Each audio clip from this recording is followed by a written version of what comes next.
What's up guys, my name is Ace, and today we got a playlist update, and with this was a hotfix that had a couple weapon balancing changes that we're going to cover in today's video, including some that were supposed to come last week, but as you guys saw from my videos last week, didn't actually happen, so now they have actually happened. So let's just hop into those. So first up, with the Uzi, they finally announced that they added a new conversion, which is the 41 AE rounds, as well as a new barrel, but I'm sure most of you know that was actually added last week and they just failed to mention that in the patch notes, so this isn't new to today's update. It's been there for a week. They just haven't mentioned it till now. And also for the Uzi, in today's patch notes, they said they sped up the sprint out time, which was awesome to hear because for some reason the Uzi has the slowest sprint out time in the SMG category. So I did my testing on this and it turns out this didn't change. It's still 200 milliseconds for your standard sprint out time and 267 milliseconds for your tactical sprint out time. So I did get my hopes up a little bit there when I saw these patch notes, but didn't actually happen. Now the next thing is the big thing with this update. They finally did actually change the AK-47 with the 5.45x39 rounds.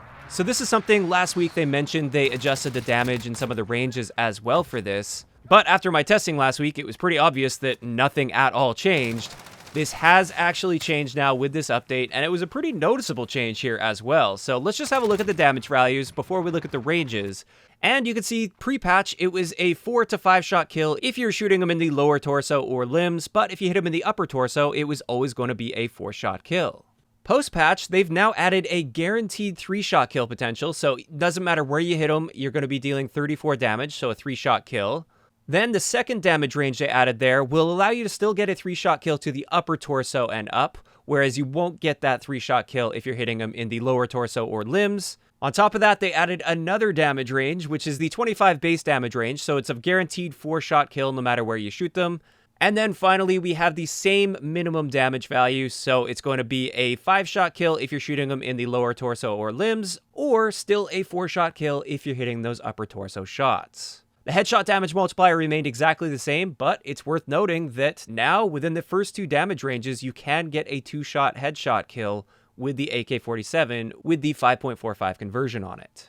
Now this doesn't mean much if we don't look at the ranges as well. Pre-patch, you can see here, the point where it dropped off from a guaranteed 4-shot kill potential down to where it's only a 4-shot kill if you're hitting the upper torso shots was about 33 meters or so. Whereas now, our first damage range, where we're absolutely guaranteed a 3-shot kill, even if we're shooting them in the toe, this will extend out to about 18.5 to 19 meters. Then we have that second damage range there, where you still can get a 3-shot kill, but only if you hit them in the upper torso. That extends out to about 26 meters.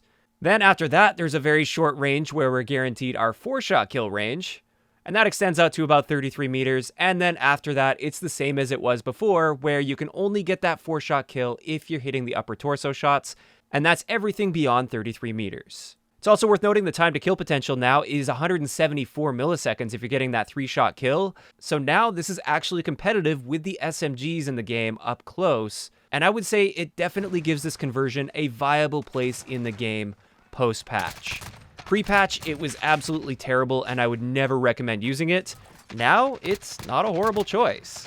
So finally, one last thing that was mentioned in this update is they also said that last week, the recoil reduction on the 12.4-inch barrel on the SA-87 didn't actually go through, but that's not the results I got at all last week. It actually did appear to work last week just fine, and they did actually make that update. But in these notes, they mentioned that that didn't actually go through last week, and it now went through with this update.